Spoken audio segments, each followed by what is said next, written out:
Hola, ¿qué tal, compañeros? Vamos a presentar sobre los circuitos RCL con un desfibrilador monofásico externo. Esto forma parte de nuestro producto integrador final, de parte de la materia de Métodos Matemáticos 2 con el profe Gustavo Corona.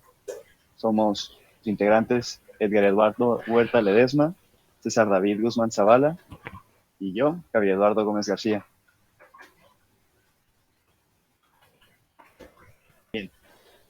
Para introducción, teorizamos que el comportamiento de un circuito RCL con un desfibrilador monofásico puede ser descrito por una ecuación diferencial ordinaria.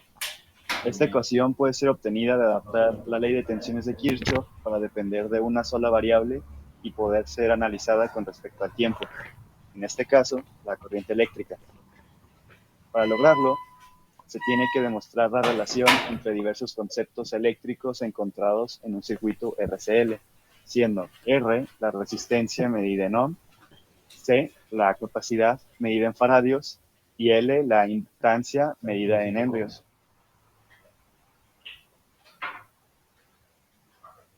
Y bien, ¿qué es un desfibrilador?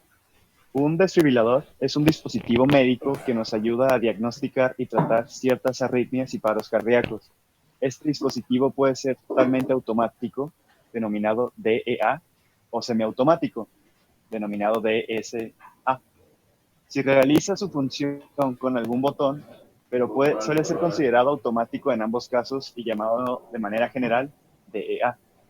En general, es un aparato eléctrico pequeño y ligero, normalmente portátil, que una vez conectados sus electrodos al tórax del paciente, analiza el ritmo cardíaco y detecta si requiere tratamiento eléctrico o no, y lo aplica si es necesario.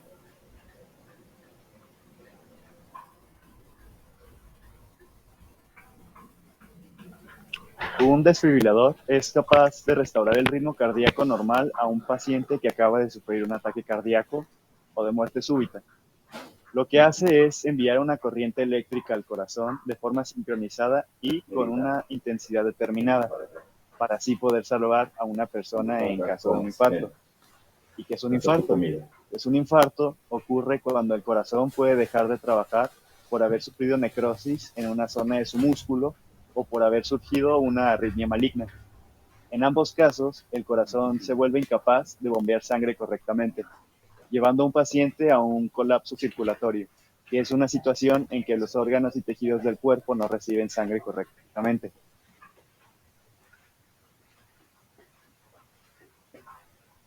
Aunque a lo largo del tiempo se han probado diversos tratamientos mecánicos, como un masaje cardíaco para la desfibrilación de pacientes, el método de desfibrilación de mayor éxito es la aplicación de una descarga eléctrica en la zona del corazón.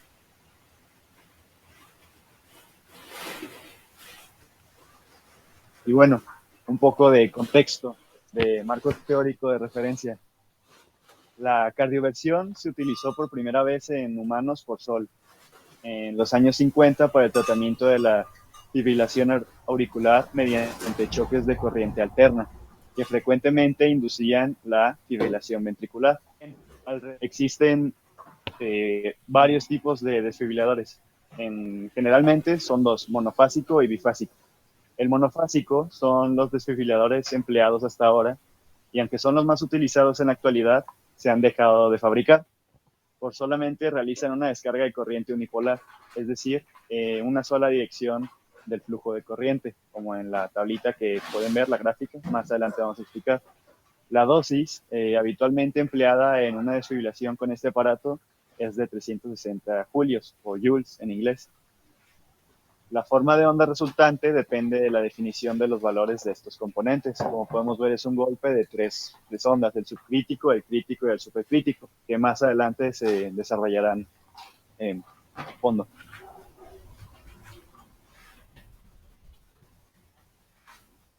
Formando parte de los tipos de gráficas que puede mostrar un desfibrilador monofásico, está la señal monofásica truncada exponencial, en la que la descarga es terminada electrónicamente antes de que el flujo de corriente alcance el cero, como se puede ver en la gráfica de los volts con respecto al tiempo en milisegundos.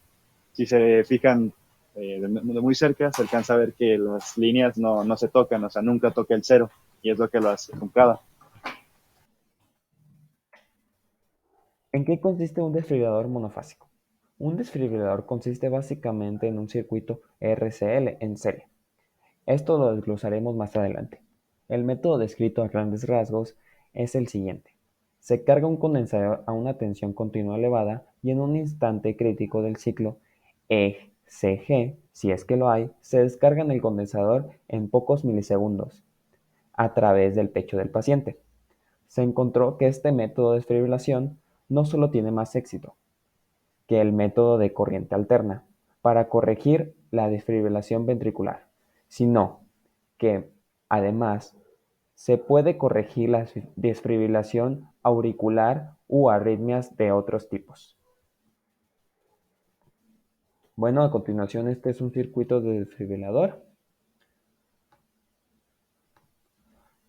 donde estas dos paletas se activan con un voltaje de 120 a una frecuencia de 60 Hz, pasan por el transformador, que es donde convierten la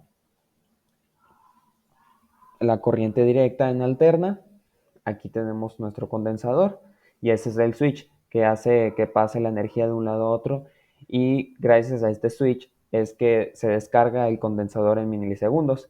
Estas serían nuestras paletas que estarían conectadas al paciente, y aquí se podría notar el inductor. Bueno, este es el diagrama del circuito que nosotros propusimos. Está en serie el inductor, la resistencia y el capacitor. ¿Y qué es un circuito RLC?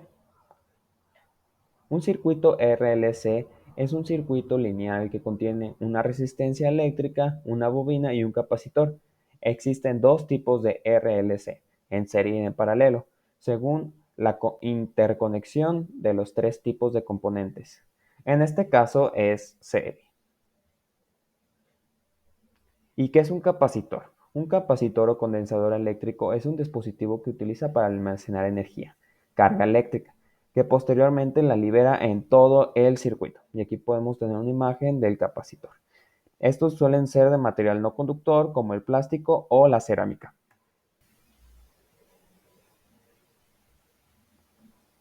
Bueno, ¿y qué es un inductor? Ese es el símbolo y así se ve en físico. Es un componente eléctrico que produce inducción. Concretamente, induce un campo magnético cuando es atravesado por una corriente. También se le llama bobina o solenoide.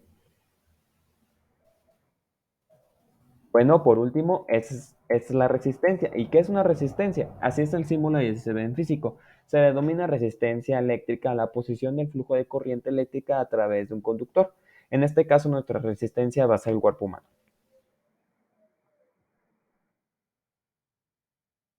Bueno, compañeros, dicho lo anterior, vamos ahora a resolver este ejercicio.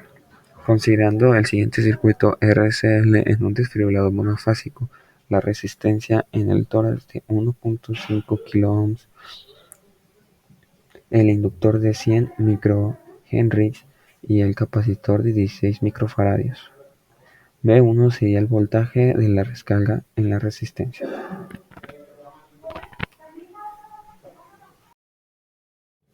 Bueno, lo que nosotros queremos es encontrar una ecuación diferencial que nos permita calcular tanto la carga en el circuito como la corriente que fluye por el circuito. Y para esto, lo que nosotros vamos a hacer es utilizar ciertas leyes de la física, que son las siguientes que se muestran aquí, que sería la ley de tensiones de Kirchhoff, que nos dice que si la suma de voltaje en cada uno de los elementos debe ser igual al voltaje de entrada. Esto siempre y cuando con la finalidad de reescribir la ecuación inicial de manera que aparezca en todo en términos de la carga. Lo primero que se hizo fue transformar esos valores a partir de leyes físicas, en este caso la ley de Ohm,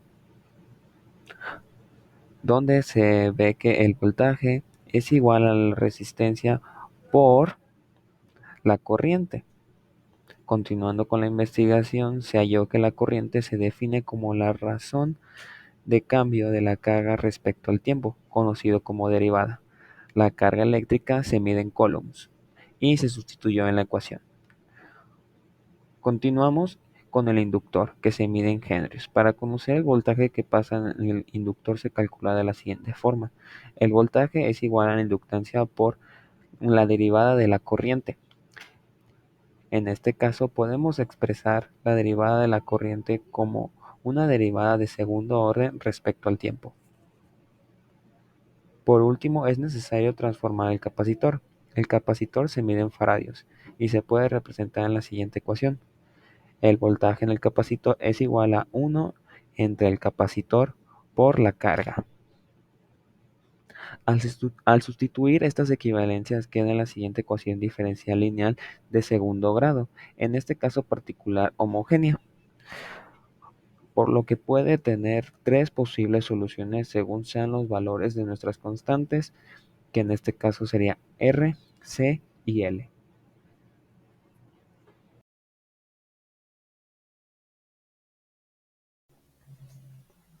Bueno, aquí tenemos la ecuación diferencial de segundo orden, como el lapicito. La ecuación diferencial de segundo orden con coeficientes constantes. Se necesita encontrar las funciones de Q tal que al ser sustituidas en la ecuación diferencial la transformemos en una identidad. Aquí nosotros tenemos la ecuación auxiliar, que es una ecuación polinomial cuadrática, y hay varios métodos para resolver una cuadrática. En este caso nosotros utilizamos la fórmula general donde tenemos tres posibles soluciones según sea su discriminante. En el primer caso, cuando su discriminante es mayor que cero, solo tendríamos que utilizar el principio de la superposición y cambiar y sustituir los valores en M1 y M2. En el caso 2 es cuando el discriminante es igual a 0. Utilizando el principio de la superposición, solo tendríamos que cambiar lo que sería nuestra m, porque son raíces reales repetidas. Y en el caso 3, cuando el discriminante es menor que 0, entonces tenemos raíces complejas conjugadas, donde m alfa más menos beta imaginario, utilizando las identidades trigonométricas, queda como la siguiente solución, que solo sería sustituir alfa y beta en la siguiente ecuación. Bueno, continuando con lo antes mencionado, esta es nuestra ecuación diferencial, pero con ya los valores de las constantes expresados. Por ejemplo, 1 entre C. Recordemos que nuestro capacitor era 16 microfaradios. Entonces, al realizar esa operación, quedaría como 62.500. Los 1.500 de la resistencia y 0.1 del inductor. Utilizamos la ecuación auxiliar para resolver esta ecuación de segundo grado homogénea, donde nos quedaría M1 y M2. Y utilizando el principio de la superposición, solo cambiaríamos el valor de M1 y M2 en sus respectivos lugares. Utilizaríamos una sustitución. Y todo quedaría igualado a la carga. Si derivamos el resultado anterior, obtenemos la corriente del circuito, que recordemos que la corriente es una derivada de la carga. Si necesitamos encontrar la corriente que pasa en un determinado tiempo, solo ponemos las condiciones iniciales y resolvemos el PBI, para así poder encontrar la corriente o la carga que está que está pasando en el tiempo que tú le indiques. En esta ocasión, indica que la carga y la corriente en 0 segundos es igual a 0. Comprobemos si es verdad. Estas son nuestras condiciones iniciales. Aplicando las condiciones a nuestras dos ecuaciones, sustituyendo el valor de t a 0, nos queda un sistema de dos ecuaciones con dos incógnitas, que lo puedes resolver con eliminación, sustitución, el que tú prefieras. Nosotros utilizamos Gauss-Jordan para encontrar los valores de C1 y C2. Al resolver este Gauss-Jordan, nos queda como resultado que C1 y C2 son iguales a 0. Entonces, la solución del PBI es la carga y la corriente, que es igual a 0, y algo que multiplique a 0 es 0. Y en la parte de abajo igual, quedaría 0 es igual a 0. C1 y C2 son 0. En este caso, ¿qué quería demostrar con esto? Quería demostrar que la carga que pasa por un tiempo 0 o la corriente que pasa por un tiempo 0 debe ser igual a 0. O sea que no hay carga ni corriente en el circuito. En conclusión, podemos determinar que las ecuaciones diferenciales tienen una gran diversidad de aplicaciones en distintos ámbitos y diferentes disciplinas, pero en este caso en particular las utilizamos para poder desarrollar el procedimiento del funcionamiento de un desfibrilador monofásico a partir de la utilización de ecuaciones diferenciales para explicar un circuito RLC que conforma el desfibrilador, definiéndola a partir de la ley de Kirchhoff, y como pudimos ver cómo el desfibrilador podría ser descrito por medio del discriminante teniendo una ecuación diferencial asociada distinta dependiendo de los valores de sus componentes, y esto describiría el comportamiento de la corriente y la potencia con respecto al tiempo. Bueno, pues muchas gracias por escuchar nuestro video, hasta luego.